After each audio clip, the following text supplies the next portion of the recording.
ఓం శాంతి. ఈరోజు మురళి డేట్ 26 ఫిబ్రవరి 2025. బాబా చెప్తున్నారు, మధురమైన పిల్లలు, ఇప్పుడు పాత వస్త్రాలను వదిలి ఇంటికి వెళ్ళి మళ్ళీ నూతన వస్త్రాలు నూతన ప్రపంచంలో తీసుకుంటామని మీకు అపారమైన సంతోషం ఉండాలి. ఈరోజు ప్రశ్న: డ్రామాలోని ఏ రహస్యాన్ని అతి సూక్ష్మంగా అర్థం చేసుకోవాలి? జవాబు: ఈ డ్రామా పేను వలె చాలా నెమ్మదిగా నడుస్తూ ఉంటుంది. టిక్ టిక్ అని జరుగుతూనే ఉంటుంది. ఇప్పుడు ఏ విధంగా ఎవరు నటిస్తున్నారో అదేవిధంగా 5000 సంవత్సరాల తర్వాత మళ్ళీ పునరావృతం అవుతుంది. ఇది చాలా సూక్ష్మంగా అర్థం చేసుకోవలసిన రహస్యము. ఏ పిల్లలైతే ఈ రహస్యాన్ని యథార్థంగా అర్థం చేసుకోరో వారు డ్రామాలో ఉంటే పురుషార్థం చేస్తాంలే అని అంటారు. వారు ఉన్నత పదవిని పొందలేరు. ఓం శాంతి. పిల్లలకు తమ తండ్రి పరిచయం లభించింది. ఇప్పుడు మళ్ళీ తండ్రి నుండి వారసత్వం తీసుకోవాలి, పావనంగా అవ్వాలి. ఓ పతిత పావన, మీరు వచ్చి మమ్మల్ని పావనంగా చేయమని కూడా అంటారు. ఎందుకంటే మాది పతిత బుద్ధి అని వారికి తెలుసు. ఇది పతిత ఇనుపయుగపు ప్రపంచమని బుద్ధికి కూడా తెలుసు. నూతన ప్రపంచాన్ని సతో ప్రధానమని, పాత ప్రపంచాన్ని తమో ప్రధానమని అంటారు. పిల్లలైన మీకిప్పుడు తండ్రి లభించారు. భక్తులకు భగవంతుడు లభించారు. భక్తి తర్వాత భగవంతుడు వచ్చి భక్తికి ఫలితంను ఇస్తాడని అంటారు కూడా. ఎందుకంటే శ్రమ చేస్తారు కనుక ఫలితం కూడా అడుగుతారు. భక్తులు ఏ శ్రమ చేస్తారో మీకు తెలుసు. మీరు అర్ధకల్పం భక్తి మార్గంలో ఎదురు దెబ్బలు తింటూ అలసిపోయారు. భక్తిలో చాలా శ్రమ చేశారు. ఇది కూడా డ్రామాలో నిర్ణయించబడి ఉంది. లాభం కొరకు శ్రమ చేస్తారు. భగవంతుడు వచ్చి భక్తి ఫలం ఇవ్వాలని భావిస్తారు. అనగా ఫలంనిచ్చేవాడు భగవంతుడే కదా. భక్తిలో దుఃఖం ఉన్నందున భక్తులు భగవంతుని స్మృతి చేస్తారు. అందుకే మీరు వచ్చి మా దుఃఖంను హరించమని, పావనంగా చేయమని చెప్తారు. ఇప్పుడిది రావణ రాజ్యమని ఎవ్వరికీ తెలియదు. పతితంగా చేసేది రావణుడే. రామరాజ్యం కావాలని కూడా అంటారు. కానీ అది ఎప్పుడు ఎలా జరుగుతుందో ఎవరికీ తెలియదు. ఇప్పుడిది రావణ రాజ్యమని ఆత్మకు లోపల తెలుసు. ఇది భక్తి మార్గము. భక్తులు చాలా నాట్యాలు తమాషాలు చేస్తారు. వారికి ఖుషి కూడా ఉంటుంది, మళ్ళీ ఏడుస్తారు కూడా. భగవంతుని ప్రేమలో కన్నీరు కారుస్తారు. కానీ భగవంతుడంటే ఎవరో తెలియదు. ఎవరి ప్రేమలో కన్నీరు వస్తుందో వారిని గురించి తెలుసుకోవాలి కదా. చిత్రాల నుండి అయితే ఏమీ లభించదు. అయితే చాలా భక్తి చేస్తే సాక్షాత్కారం అవుతుంది. వారికదే గొప్ప సంతోషం. భగవంతుడు స్వయంగా వచ్చి తమ పరిచయంను ఇస్తారు. నేనెవరో, ఎలా ఉన్నానో ప్రపంచంలో ఎవ్వరికీ తెలియదు. మీలో కూడా ఎవరైతే బాబా అని ఎవరు అంటున్నారో వారిలో కూడా కొంతమంది మాత్రమే పక్కాగా ఉన్నారు. కొంతమంది కచ్చాగానే ఉన్నారు, అంటే అపరిపక్వంగా ఉన్నారు. దేహాభిమానం తెగిపోవటమే కష్టం అనిపిస్తుంది. దేహీ అభిమానులుగా అవ్వవలసి వస్తుంది. తండ్రి అంటున్నారు, మీరు ఆత్మలు. మీరు 84 జన్మలు తీసుకుని తమో ప్రధానంగా అయ్యారు. ఇప్పుడు ఆత్మకు 3వ నేత్రం లభించింది. ఆత్మ అర్థం చేసుకుంటూ ఉంది. పిల్లలైన మీకు ఈ సృష్టి చక్ర జ్ఞానమంతటిని తండ్రి ఇస్తున్నారు. తండ్రి జ్ఞానసాగరులైనందున పిల్లలకు కూడా జ్ఞానంనిస్తున్నారు. 84 జన్మలు తీసుకునేది మీరేనా అని ఎవరైనా అడిగితే మాలో కొంతమంది 84 జన్మలు, కొంతమంది 82 జన్మలు తీసుకుంటారు. చాలామంది 84 జన్మలు తీసుకుంటారని చెప్పండి. ప్రారంభంలో వచ్చేవారికి 84 జన్మలు ఉంటాయి. ఎవరైతే బాగా చదువుకుని ఉన్నత పదవి పొందుతారో వారు త్వరగా వస్తారు, మాలో దగ్గరగా కూర్చోపడతారు. కొత్త ఇల్లు కడుతూ ఉంటే త్వరగా పూర్తి అయితే కొత్త ఇంట్లో కూర్చుంటామని ఉంటుంది కదా. ఇప్పుడు పాత వస్త్రాలను వదిలి కొత్తవి ధరించాలని పిల్లలకు కూడా సంతోషముండాలి. నాటకంలో నటులు ఇంకో గంట అరగంట ఉండగానే పూర్తవుతూనే ఇంటికి పోతామని గడియారం చూస్తూ ఉంటారు. ఇక వాపస్ ఇంటికి పోతామని భావిస్తారు. ఆ సమయం రానే వస్తుంది, ఇంటికి పోనే పోతారు. పిల్లలైన మీది బేహద్దు గడియారం. కర్మాతీత అవస్థ పొందుకుంటే ఇక్కడ ఉండమని మీకు తెలుసు. కర్మాతీతులుగా అయ్యేందుకు కూడా స్మృతిలో ఉండాల్సి వస్తుంది. ఇది పెద్ద శ్రమ. మీరు నూతన ప్రపంచంలోకి వెళ్తారు. మళ్ళీ ఒక్కొక్క జన్మ తీసుకునే కొలది కలలు తగ్గుతూ వస్తాయి. నూతన ఇంట్లో 6 నెలలు ఉంటే గోడలపై ఏవో కొన్ని మచ్చలు ఏర్పడతాయి కదా, కొద్దిగా తేడా వస్తుంది. అక్కడ నూతన ప్రపంచంలో కూడా కొంతమంది మొదట్లోనే వస్తారు, కొంతమంది కొంచెం ఆలస్యంగా వస్తారు. మొదట వచ్చే వారిని సతోప్రధానమని అంటారు. నెమ్మది నెమ్మదిగా కలలు తగ్గిపోతూ వస్తాయి. ఈ డ్రామా చక్రం పేనువలే నడుస్తూ ఉంటుంది, టిక్ టిక్ అంటూ ఉంటుంది. ఈ ప్రపంచంలో ఎవరు ఏ పాత్ర చేస్తున్నారో అది చక్రంలో తిరుగుతూనే ఉంటుంది. ఇది చాలా సూక్ష్మంగా అర్థం చేసుకోవాల్సిన విషయాలు. తండ్రి అనుభవంతో వినిపిస్తున్నారు. ఈ చదువు మళ్ళీ 5000 సంవత్సరాల తర్వాత రిపీట్ అవుతుందని మీకు తెలుసు. ఇది తయారైన డ్రామా. ఈ చక్రం గురించి ఎవరికీ తెలియదు. దాని సృష్టికర్త, డైరెక్టర్, ముఖ్య పాత్రధారి ఎవరు అనేది కొద్దిగా కూడా తెలియదు. మనము 84 జన్మలు పూర్తి చేసుకున్నామని, తిరిగి వెళ్తామని పిల్లలైన మీకు తెలుసు. మనమంతా ఆత్మలము. దేహీ అభిమానులుగా అయితే అపారమైన ఖుషి ఉంటుంది. అది హద్దులోని నాటకం, ఇది బేహద్దు నాటకం. బాబా ఆత్మలమైన మనల్ని చదివిస్తున్నారు. ఫలానా సమయంలో ఫలానా జరుగుతుందని బాబా తెల్పరు. బాబాను ఎవరైనా ఏమైనా అడిగితే డ్రామాలో ఏది తెలపాలో అదే తెలుపుతాను. డ్రామానుసారం ఏ జవాబు దొరకాల్సి ఉందో అది లభించింది, అంతే. దాని ప్రకారం నడుచుకోవాలి. డ్రామాలో లేనిది తండ్రి ఏమి చేయలేరు. డ్రామాలో ఉంటే పురుషార్థం చేస్తామని చాలామంది పిల్లలు అంటారు. అటువంటి వారు ఎప్పుడు ఉన్నత పదవి పొందలేరు. మీరు పురుషార్థం చేయాలని బాబా అంటున్నారు. డ్రామా మీతో కల్పకృతం వలె పురుషార్థం చేయిస్తుంది. కొంతమంది డ్రామాను ఉపయోగించుకుని నిలబడిపోతారు. డ్రామాలో ఉంటే చేస్తాంలే అని అంటారు. వారి భాగ్యంలో లేదని అర్థం చేసుకోవాలి. మనము ఆత్మలము. పాత్ర చేసేందుకు వచ్చామని మీకు స్మృతి కలిగింది.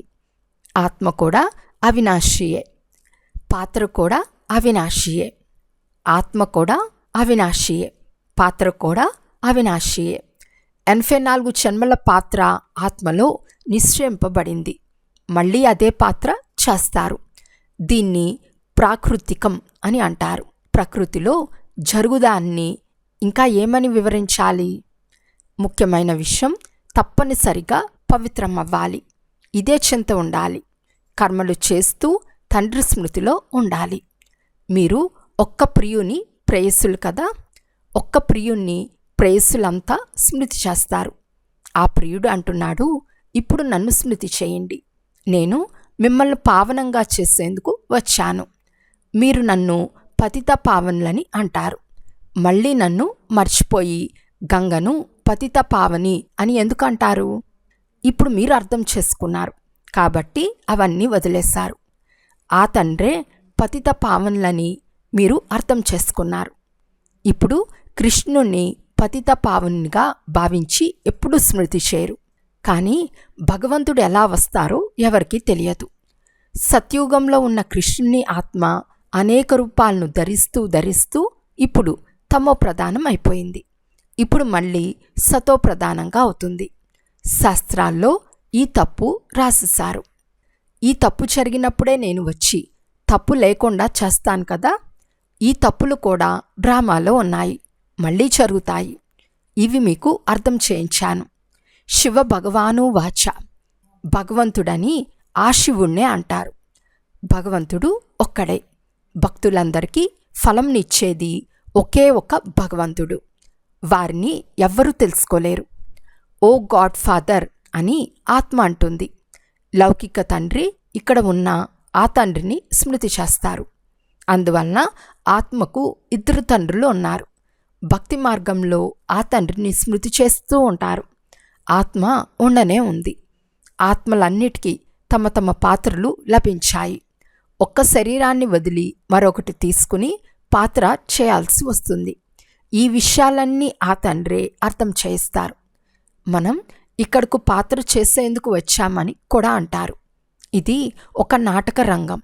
అందులో ఈ సూర్యుడు, చంద్రుడు, నక్షత్రాలు మొదలైనవన్నీ దీపాలు. సూర్యుడు, చంద్రుడు, నక్షత్రాలను మనుషులు దేవతలని అంటారు. ఎందుకంటే వీరు చాలా మంచి పని చేస్తారు, ప్రకాశంనిస్తాయి. ఎవరికి కష్టం కలిగించరు, అందరికీ సుఖంనిస్తారు, చాలా పనులు చేస్తారు. అందువలన వీటిని దేవతలని అంటారు. మంచి పనులు చేయువారిని దేవతలని అంటారు కదా. వీరు దేవతల వలె ఉన్నారని అంటారు. వాస్తవానికి దేవతలైతే సత్యుగంలో ఉండేవారు. వారంతా సుఖంనిచ్చేవారు, అందరిపై ప్రీతి ఉంటుంది. అందుకే వారిని దేవతలతో పోల్చటం జరిగింది. దేవతల గుణగానం కూడా చేస్తారు. వారి ముందుకెళ్ళి మేము నిర్గుణలము, మాలో ఏ గుణమూ లేదు, దయ చూపించండి, మీకు దయ కలుగుతూ ఉంటుందని పాట పాడుతూ ఉంటారు. దయ కలిగింది కాబట్టే నేను మళ్ళీ మిమ్మల్ని గుణవంతులుగా చేసేందుకు వచ్చానని తండ్రి అంటున్నారు. మీరు పూజ్యులుగా ఉండేవారు, ఇప్పుడు పూజారులుగా అయ్యారు. మళ్ళీ పూజ్యులుగా అవ్వండి. హంసో, మేమే అనే అర్థం కూడా మీకు అర్థం చేయించాను. ఆత్మనే పరమాత్మ, పరమాత్మనే ఆత్మ అని మనుషులు అంటారు. కానీ ఇది తప్పు అని తండ్రి చెప్తున్నారు. ఆత్మలైన మీరు నిరాకారులుగా ఉండేవారు. తర్వాత దేవతలు, క్షత్రియులు, వైశ్యులు, శూద్రులుగా అయ్యారు. ఇప్పుడు మీరే బ్రాహ్మణ వర్ణంలోకి వచ్చారు. ఆత్మ మొదట సతో ప్రధానంగా ఉండేది. సతో, రజో, తమో గుణాల్లోకి వస్తుంది. ఈ జ్ఞానం కల్పకల్పం బాబా సంగం యుగంలో వచ్చి మనకు ఇస్తారని మీకు తెలుసు. భారతదేశం స్వర్గంగా ఉండేది. అక్కడ చాలా కొద్దిమంది మాత్రమే మనుషులుండేవారు. ఇప్పుడు ఇది కలియుగము, అన్ని ధర్మాలు వచ్చేశాయి. సత్యుగంలో ఏ ఇతర ధర్మము లేదు. అక్కడ ఒకే ఒక ధర్మం ఉంటుంది, మిగిలిన ఆత్మలన్నీ వెళ్ళిపోతాయి. ఇప్పుడు ఈ పాత ప్రపంచ వినాశనం చాలా సమీపంగా ఉందని మీకు తెలుసు. తండ్రి రాజయోగాన్ని నేర్పిస్తున్నారు. ఎవరు వచ్చినా ఇది అనంతమైన గడియారమని చెప్పండి. తండ్రి దివ్య దృష్టినిచ్చి ఈ గడియారాన్ని తయారు చేయించారు. ఆ గడియారాన్ని మాటిమాటికి మీరెలా చూస్తారో అలా ఇప్పుడు ఈ బేహద్ గడియారం గుర్తుకొస్తుంది. తండ్రి బ్రహ్మ ద్వారా ఒకే ధర్మంను స్థాపిస్తారు. శంకరుని ద్వారా అసురి ప్రపంచాన్ని వినాశనం చేయిస్తారు. చక్రం తిరగటం తప్పనిసరి అని బుద్ధి కూడా చెప్తుంది. కలియుగం తర్వాత సత్యుగం వస్తుంది. ఇప్పుడు మనుషులు కూడా చాలామంది ఉన్నారు. ఉపద్రవాలు కూడా చాలా సంభవిస్తూ ఉంటాయి. మిసైల్స్ కూడా అవే. శాస్త్రాల్లో అయితే చాలా కథలు తయారు చేసేశారు. తండ్రి వచ్చి వేద శాస్త్రాల సారం అర్థం చేయిస్తారు. ముఖ్యమైన ధర్మాలు 4. ఈ బ్రాహ్మణ ధర్మం 5వది. ఇది అన్నిటికంటే శ్రేష్టమైనది. చాలా చిన్న ధర్మం. యజ్ఞంను సంపాలన చేయువారు బ్రాహ్మణులు. ఇది జ్ఞాన యజ్ఞము. ఉపద్రవాలను నిర్మూలించేందుకు యజ్ఞాలు రచిస్తారు. ఈ యుద్ధం మొదలైనవి జరగరాదని వారనుకుంటారు. అరే, యుద్ధం జరగకుంటే సత్యుగం ఎలా వస్తుంది? ఇంతమంది మనుషులంతా ఎక్కడికెళ్తారు? ఆత్మలమైన మనందరినీ తీసుకెళ్తే శరీరాలను తప్పకుండా ఇక్కడే వదలాల్సి వస్తుంది. ఓ బాబా, మీరు వచ్చి పతితులైన మమ్మల్ని పావనంగా చేయమని మీరు పిలుస్తారు కూడా. తండ్రి అంటున్నారు, నేను పాత ప్రపంచాన్ని తప్పకుండా వినాశనం చేయించాల్సి ఉంటుంది. పావన ప్రపంచం అంటే సత్యుగము. అందరినీ ముక్తిధామానికి తీసుకెళ్తాను. అందరూ మృత్యువును పిలుస్తారు కదా, కాలులకే కాలుణ్ణి పిలుస్తామని వారికి తెలియదు. ఇది కూడా డ్రామాలో రచింపబడిందని తండ్రి అంటున్నారు. ఆత్మలను ఈ చీచీ ప్రపంచం నుండి శాంతిధామానికి తీసుకెళ్తాను. ఇది మంచిదే కదా. మీరు ముక్తికి వెళ్ళి మళ్ళీ జీవన్ముక్తిలోకి రావాలి. తర్వాత జీవన బంధనంలోకి వస్తారు. ఇంతమంది సత్యయుగంలోకి రారు, నెంబర్ వారుగా వస్తారు. అందుకే అందరూ శాంతిధామాన్ని, సుఖధామాన్ని స్మృతి చేయండి. చివరిలో వచ్చే వారి పాత్ర చాలా చిన్నదిగా ఉంటుంది. మొదట వారు తప్పకుండా సుఖంను పొందుతారు. మీ పాత్ర అందరికంటే శ్రేష్టమైనది. మీరు చాలా సుఖం పొందుతారు. ధర్మస్థాపకులైతే కేవలం ధర్మస్థాపన మాత్రమే చేస్తారు, ఎవరికి ముక్తినివ్వలేరు. తండ్రి భారతదేశంలో వచ్చి అందరికీ జ్ఞానంనిస్తారు.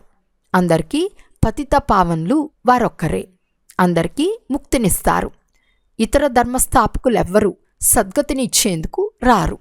వారు కేవలం ధర్మస్థాపన చేసేందుకు వస్తారు. శాంతిధామానికి గాని సుఖధామానికి గాని తీసుకెళ్ళలేరు. అందరినీ సుఖధామానికి, శాంతిధామానికి తీసుకెళ్లేవారు తండ్రి ఒక్కరే. వారు దుఃఖం నుండి విడిపించి సుఖంనిస్తారు.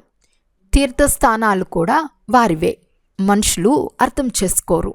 వాస్తవానికి సత్యమైన తీర్థస్థానం ఆ తండ్రి ఒక్కరితే. మహిమ కూడా వారొక్కరితే. ఓ ముక్తిదాత రండి అని అందరూ వారిని పిలుస్తారు. భారతదేశమే సత్యమైన తీర్థస్థానం. ఆ తండ్రి ఇక్కడికే వచ్చి అందరికీ ముక్తిని, జీవన్ముక్తిని ఇస్తారు. అందుకే మీరు భక్తి మార్గంలో వారికి పెద్ద పెద్ద మందిరాలు కట్టిస్తారు. వజ్ర వైడూర్యాల మందిరాలను నిర్మిస్తారు. సోమనాథ మందిరం ఎంతో సుందరంగా తయారు చేస్తారు. ఇప్పుడు బాబా ఎక్కడ కూర్చుని ఉన్నారో చూడండి. పతిత శరీరంలో, పతిత ప్రపంచంలో ఉన్నారు. వారిని మీరు మాత్రమే గుర్తించారు. మీరు బాబాకు సహాయకారులుగా అవుతారు. ఇతరులకు దారి చూపించేందుకు ఎవరైతే సహాయం చేస్తారో వారికి ఉన్నత పదవి లభిస్తుంది. ఇది నియమము. శ్రమ చేయమని తండ్రి చెప్తున్నారు. తండ్రిని, వారసత్వంను స్మృతి చేయమని అందరికీ దారిని తెలపండి. 84 జన్మల చక్రం మీ ముందే ఉంది. ఇది అందుల ముందు దర్పణం వంటిది కదా. ఈ డ్రామా ఉన్నది ఉన్నట్లు పునరావృతం అవుతుంది. అయినా నన్నెవ్వరూ తెలుసుకోలేరు. నా మందిరాన్ని దోచుకుంటే ఏదైనా చేస్తానని అనుకోరాదు. డ్రామాలో దోచుకునే తీరాలి. మళ్ళీ దోచుకుని తీసుకెళ్తారు. పతితుల నుండి పావనంగా చేయమని నన్ను పిలుస్తారు. నేను వచ్చి పిల్లలైన మిమ్మల్ని చదివిస్తాను. డ్రామాలో వినాశనం కూడా నిర్ణయమై ఉంది కనుక మళ్ళీ జరుగుతుంది. వినాశనమైపోవాలని నేనేమీ గాలి వదను. ఈ మిసైల్స్ మొదలైనవి తయారయ్యే ఉన్నాయి. ఇది కూడా డ్రామాలో రక్షింపబడి ఉంది. నేను కూడా డ్రామా బంధనంలో బంధింపబడి ఉన్నాను. నా పాత్ర అందరికంటే గొప్పది. సృష్టిని పరివర్తన చేయటం, పతితులను పావనంగా చేయటం నా పాత్ర. ఇప్పుడు సమర్థులు ఎవరు, నేనా లేక డ్రామానా? రావణుడు కూడా డ్రామానుసారం వచ్చే తీరాలి. నాలో ఉండే జ్ఞానం నేనే వచ్చి ఇస్తాను. మీరు శివబాబా సైన్యము. రావణునిపై విజయం పొందుతారు. సెంటర్లు తెరుస్తూ ఉండమని తండ్రి చెప్తున్నారు. నేను చదివించేందుకు వస్తాను. నేను మీ వద్ద ఏమీ తీసుకోను. మీ వద్ద గల ధనాన్ని ఇందులో సఫలం చేయండి. అలాగని ఉన్నదంతా సమాప్తం చేసుకుని ఆకలితో మరణించమని చెప్పను. మీరు ఎవ్వరూ ఆకలితో మరణించరు. ఈ బాబా సర్వస్వము ఇచ్చేశారు. మరి ఆకలితో మరణిస్తాడా? మీరు ఆకలితో మరణిస్తారా? శివబాబా బండారం ఉంది. ఈ రోజుల్లో ప్రపంచంలో అయితే ఎందరో మనుషులు ఆకలితో మరణిస్తున్నారు. ఇప్పుడు పిల్లలైన మీరు తండ్రి నుండి వారసత్వం పూర్తిగా తీసుకునే పురుషార్థం చేయాలి. ఇది ఆత్మీక ప్రకృతి వైద్యశాల. చాలా సాధారణ విషయం. కేవలం నోటితో చెప్తున్నారు. మన్మనాభవ. ఆత్మకు పట్టిన వ్యాధిని బాగు చేస్తారు. అందుకే వారిని అవినాశీ సర్జన్ అని కూడా అంటారు. చాలా మంచిగా ఆపరేషన్ చేయటం నేర్పిస్తారు. నన్ను స్మృతి చేస్తే మీ దుఃఖంలన్నీ దూరమైపోతాయి. చక్రవర్తి రాజులుగా అవుతారు. ఈ ముళ్ళ అడవిలో ఉంటూ మేం పుష్పాల తోటకు వెళ్తున్నామని భావించండి. ఇంటికి పోతున్నాము. ఈ విధంగా ఒకరికొకరు స్మృతి ఇప్పించుకుంటూ ఉండండి. అల్ఫ్ను స్మృతి చేస్తే చక్రవర్తి పదవి లభిస్తుంది. అచ్చా, మధురాతి మధురమైన అపురూపమైన పిల్లలకు మాతాపిత బాప్దాదాల ప్రియస్మృతులు మరియు గుడ్ మార్నింగ్. ఆత్మిక పిల్లలకు ఆత్మిక తండ్రి నమస్తే. ఆత్మిక తండ్రికి ఆత్మిక పిల్లల యొక్క ప్రియస్మృతులు మరియు నమస్తే నమస్తే నమస్తే. ధారణ కొరకు ముఖ్య సారము. ఫస్ట్ పాయింట్, మేము ఎంతవరకు అర్హులుగా అయ్యామని మీ నాడి మీరే చూసుకోండి. అర్హులుగా అయి సేవకు రుజువునివ్వాలి.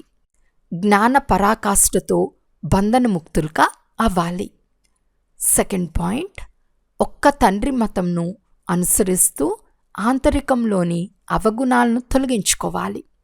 దుఃఖం కలిగించే స్వభావాన్ని వదిలి సుఖంనిచ్చే వారిగా అవ్వాలి. జ్ఞానరత్నాలను దానం చేయాలి. వరదానము. మన్మనాభవ యొక్క విధి ద్వారా బంధనాల బీజాన్ని సమాప్తం చేసే నష్టోమోహ స్మృతి స్వరూప భవ. బంధనాలకు బీజము సంబంధము. తండ్రితో సర్వ సంబంధాలు జోడించుకున్నప్పుడు ఇక ఇతరులెవ్వరితో అయినా మోహం ఎలా ఉంటుంది? సంబంధం లేకుండా మోహం ఉండదు. మోహం లేకుంటే బంధనం ఉండదు. బీజాన్నే సమాప్తం చేశారంటే బీజం లేకుండా వృక్షం ఎలా జన్మిస్తుంది? ఒకవేళ ఇప్పటి వరకు బంధనాలుంటే దీని ద్వారా కొన్ని బంధనాలు తెంచేశారు, కొన్ని బంధనాలు జోడించారని రుజువవుతుంది. అందువలన మన్మనాభవ యొక్క విధి ద్వారా మానసిక బంధనాల నుండి కూడా ముక్తమై నష్టోమోహ స్మృతి స్వరూపులుగా అవ్వండి. అప్పుడు ఏం చేయాలి? బంధనాలున్నాయి, తెగిపోవటం లేదు అనే ఫిర్యాదులు సమాప్తమైపోతాయి.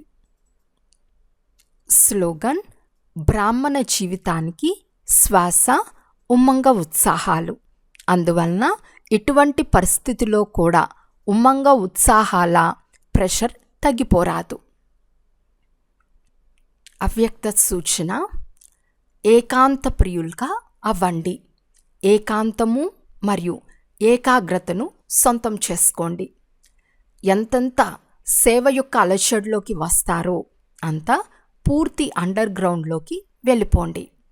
ఏదైనా కొత్త అన్వేషణ మరియు శక్తిశాలి అన్వేషణను అండర్ గ్రౌండ్లోనే చేస్తారు. ఏకాంతవాసులుగా అవ్వటమే అండర్ గ్రౌండ్. ఎంత సమయం లభించినా ఒకసారి అరగంట, ఒక గంట లభించదు. కానీ మధ్యలో 5 నిమిషాలు లభించిన సాగరం లోతుల్లోకి వెళ్ళిపోండి. దీని ద్వారా సంకల్పాలకు బ్రేక్ పడుతుంది. అప్పుడు వాచాలోకి రావాలనుకున్నా రాలేరు. అచ్చా. ఓం శాంతి.